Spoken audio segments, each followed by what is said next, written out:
یہ ناحق ہے، تو یہ حق کے مقابلے میں جم گئے، اور حق کے مقابلے میں جم جانا یہ کوئی معمولی بات نہیں تھی کہ حضرت حسین رضی اللہ عنہ نے اپنے معصوم بچوں کو بھی شہید کروا دیا، خواتین کو بھی شہید کروا دیا، لیکن یہ ہے کہ باطل کے آگے گردن نہیں جھکائی، اور اسی وجہ سے اللہ تعالیٰ کہتے ہیں جاء الحق وزہق الباطل، جب حق آ جائے گا تو باطل چلا ہی جائے گا۔ آج آپ یہ دیکھیے، کوئی آدمی اپنے بیٹے کا نام یزید رکھنے کو تیار ہے؟ کوئی تیار نہیں ہے۔ تو اتنی بدنامی اس کی ہے کہ آج تاریخ انسانیت کے اندر کوئی آدمی اپنے بچے کا نام جو ہے یزید رکھنے کو تیار نہیں، اور ہر آدمی تیار ہے کہ میں نواسے رسول اللہ صلی اللہ علیہ وسلم کا نام رکھوں، حسین رکھوں، حسن بلکہ مفتی رکھوں۔ صاحب سوری میں آپ کی بات کاٹ رہی ہوں، بلکہ ہم کسی کو تانا دینا چاہیں تم ظالم ہو، اور ظلم اینڈ تک پہنچ جائے تو ہم کہتے ہیں کہ تم یزید ہو۔ جی بالکل، اور انہوں نے ظلم کی انتہا کر دی۔ آپ یہ سوچئے کہ معصوم بچے، گود کے بچے، ان کو مار دیا، تو واقع کربلا کو بھلانا یہ ناممکن بات ہے، اور اس لیے ناممکن ہے کہ ایسی ظلمن شہادت، مقام تو ملا ہے، اللہ نے بڑا اونچا دیا ہے، شہادت کا مقام ہے۔ اللہ تعالیٰ قرآن پاک میں فرماتے ہیں وَلَا تَقُولُوا لِمَنْ يُقْتَلُ فِي سَبِيلِ اللَّهِ أَمْوَاتٌ، جو لوگ اللہ کے راستے میں مارے جائیں ان کو مردہ موت کو مت کہو، وہ زندہ ہیں، اللہ کے یہاں وہ زندہ ہیں، ان کا مقام ہے۔ نبی علیہ السلام نے تمنا ظاہر کی ہے کہ میرا دل چاہتا ہے کہ میں اللہ کے راستے میں مارا جاؤں، پھر زندہ کیا جاؤں، پھر مارا جاؤں، پھر زندہ کیا جاؤں، پھر مارا جاؤں، پھر زندہ کیے جاؤں۔ تو اللہ تعالیٰ نے حضرت حسین کو تو وہ مقام دے دیا جو قیامت تک کی انسانیت کے لیے کافی ہے، اور یزید کو وہ مقام ملا کہ دنیا کا ہر آدمی یہ کہتا ہے کہ یہ ظالم ہے، کوئی نام رکھنے کو تیار نہیں اپنی اولاد کا، اپنے بچوں کا۔ اس سے آپ اندازہ کریے کہ کتنا بڑا اس نے نقصان کیا ہے، اپنی تباہی کا کوئی حد نہیں۔ بالکل صحیح کہا آپ نے۔ ٹھیک ہے جی، مفتی محمد رمضان سیلوی صاحب، آپ کو شامل گفتگو کرنا چاہوں گی، آپ کی طرف آنا چاہوں گی۔ ہم یہ جی ہم یہ سنتے ہیں، مفتی رمضان صاحب میرا آپ سے سوال ہے، محمد رمضان صاحب، ہم یہ سنتے ہیں اور سنتے چلے آ رہے ہیں، اور بالکل حقیقت کہ اسلام زندہ ہوتا ہے ہر کربلا کے بعد، یہ کیوں کہا جاتا ہے؟ کس تناظر میں یہ بات کی جاتی ہے؟ میں چاہتی ہوں آپ ذرا روشنی ڈالیں۔ جی ڈاکٹر صاحبہ بہت شکریہ آپ کا۔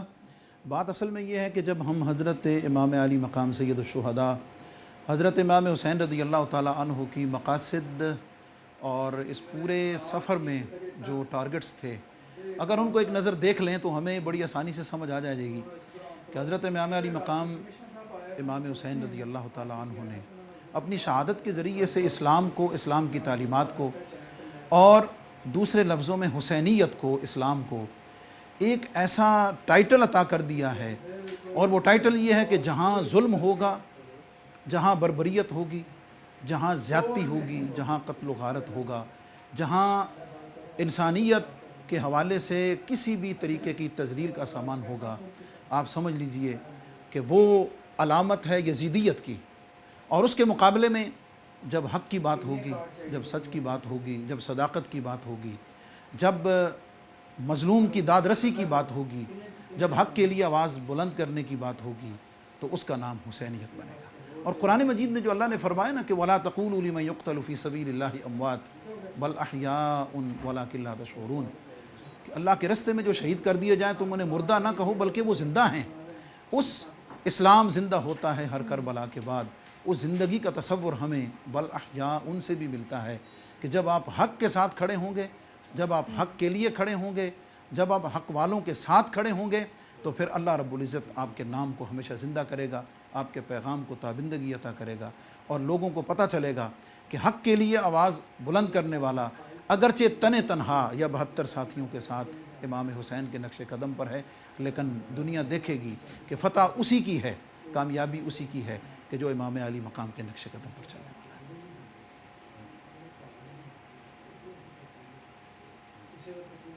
ہے۔ ٹھیک ہے جی، میں دوبارہ مفتی نعیم صاحب آپ کی طرف آنا چاہوں گی۔ آپ نے ایک بڑی اچھی اور گہری بات ابھی کی تھی اپنی گفتگو میں، پھر میں مفتی صاحب کی طرف چلی گئی تھی، رمضان صاحب کی طرف، تو میں نے سوچا میں آپ سے پوچھوں گی جب میں آپ کی طرف آؤں گی۔ آپ نے بات کی کہ بچوں کو بھی شہید کر دیا گیا، اب دیکھیں نا کہ 6 مہینے کے ایک بچے کو اگر کوئی شہید کر دے، اس کا مطلب ہے کہ وہ امام حسین کی بہادری سے اتنا ڈرتا تھا یزید، اور کہ وہ بچوں کو بھی، یعنی ان کی نسلوں کو بھی ختم کرنا چاہتا تھا. یعنی وہ 6 مہینے کے بچے سے ڈر گیا کہ یہ جب بڑا ہوگا یہ بھی حسین کی طرح بہادر ہوگا،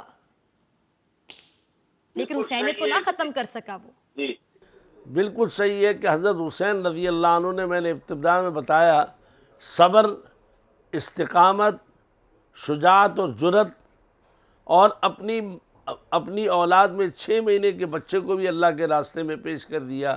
تاریخ انسانیت کے اندر آپ یہ بتائیے کہ ایسی مثال کہاں ملے گی.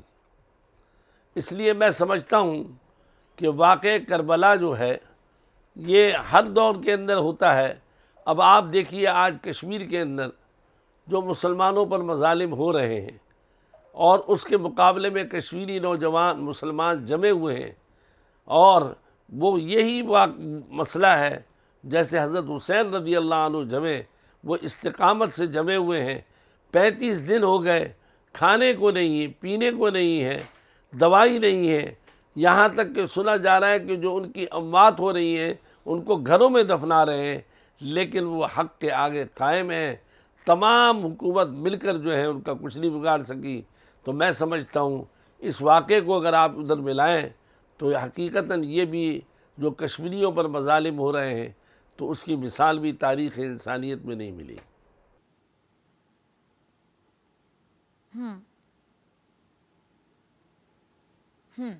اچھا مفتی رمضان صاحب، آپ کی طرف آنا چاہوں گی. حسین سے لوگ جوک در جوک ہم نے دیکھا کہ جڑے جاتے ہیں. مذہب اور مسلک کی جو تفریق ہے، اس سے بلکہ بالا تر ہو کے کہہ دوں تو غلط نہیں ہوگا. یہ کیا معاملہ، ذرا اس پہ بھی روشنی ڈالیں. دیکھیں بات یہ ہے کہ حضرت امام حسین رضی اللہ تعالیٰ عنہ کی جو مرکزیت ہے نا اسلام میں، بنیادی طور پر اس کو سمجھنے کی ضرورت ہے. ایک تو ہے امام علی مقام کا نظریہ، امام علی مقام کی سوچ، امام علی مقام کی فکر، حریت کی، آزادی کی، حق کے لیے آواز کو بلند کرنے کی. دوسری ہے حضرت امام علی مقام، حضرت امام حسین رضی اللہ تعالیٰ عنہ کی اپنی ذاتی شخصیت. آپ دیکھیں کہ والد گرامی کو دیکھیں تو حضرت علی المرتضیٰ جیسا باپ کوئی نہیں، والدہ کی طرف دیکھیں سیدہ فاطمہ الزہرا جیسی ماں کوئی نہیں، بھائی کی طرف دیکھیں تو امام حسن جیسا کوئی برادر اکبر اور کوئی اس شان والا بھائی نہیں، نانا کو دیکھیں تو سید الانبیاء محمد مصطفیٰ صلی اللہ علیہ وسلم کی ذات ہے. تو ذات میں مرکزیت، محبت، جامعیت اس قدر سمٹی ہوئی ہے کہ بلا تفریق مسلک و مذہب، آپ کہہ لیجئے کہ انسان کو بیدار تو لینے دو، ہر قوم کو پکارے گی کہ ہمارے ہے حسین. یہ امام علی مقام کی خداداد مقبولیت ہے، یہ آپ کی خداداد اللہ رب العزت کی بارگاہ میں اور عوام میں، اور شہادت اور مظلومیت کی وجہ سے آپ کی ایک ایسی عالمگیریت اور عالمگیر پاپولرٹی ہے کہ جس میں مسلک، مذہب کی قید میں کہتا ہوں پیچھے رہ جاتی ہے. وہ نظریہ اتنا مضبوط ہے، وہ تھاٹ اتنی مضبوط ہے، وہ فکر اتنی مضبوط ہے، اتنی سٹرونگ ہے. اور اس فکر اور تھاٹ جس کو حسینیت کا ٹائٹل دیا جاتا ہے، اس کے پیچھے اصل میں پاور اتنی زیادہ ہے اور مظلومیت کی وہ منظر کشی اتنی زیادہ ہے کہ تاریخ اسلام میں ہی نہیں پوری تاریخ انسانی میں اس کی مثال نہیں ملتی ہے، جس کی وجہ سے اس شہادت کو، امام علی مقام کے نظریے کو، امام علی مقام کی شخصیت کو اتنی جاویدانی عطا ہو گئی ہے اور اتنی محبوبیت عطا ہو گئی ہے کہ وہ محبوبیت کسی اور کے حصے میں آ نہیں سکتی ہے. اس لیے ہر کوئی اپنے آپ کو حسینی کہتے ہوئے، اپنے آپ کو امام حسین کا محبت کرنے والا کہتے ہوئے، اپنے آپ کو امام حسین کے ساتھ لنک کرتے ہوئے خوشی محسوس کرتا ہے، اپنے آپ میں پراؤڈ فیل کرتا ہے کہ میں حسینی ہوں. کیا مطلب کہ بھئی مجھے میرا ٹائٹل اور میری پہچان امام علی مقام کے حوالے سے ہے. اس وجہ سے ہر ایک اس نظریے، سوچ اور شخصیت کی وجہ سے امام علی مقام کے ساتھ اپنے آپ کو جوڑنا، منسوب کرنا، ان کے ساتھ اپنے تعلق کو بیان کرنا اپنے لیے باعث فخر سمجھتا ہے. اور یہ سعادت امام علی مقام اور شہدائے کربلا، واقعہ کربلا، امام علی مقام کے ذریعے سے امت کو ہی نہیں پوری انسانیت کو عطا ہوئی ہے. ابھی مفتی نعیم صاحب نے بڑا خوبصورت کشمیر کے مظلوم مسلمانوں کا ذکر کیا ہے، تو ہم کیوں نہ کہیں کہ وہ کشمیری مسلمان ہمارے بھائی جو ہیں وہ بنیادی طور پر جس مظلومیت کے اندر موجود ہیں، ایک کربلا وہاں ہوئی تھی، ایک کربلا آج کشمیر میں ہے، اور حسین کے علم بردار، حسینیت کے علم بردار آج بھی کشمیریوں کے ساتھ ہیں. اس لیے کہ مظلوم کا ساتھ دینا ہی حسینیت ہے، اور جو حسینیت سے، حسین سے محبت کرتا ہے وہ یقیناً اپنے آپ کو باعث عزت اور باعث شرف محسوس کرتا ہے. اس لیے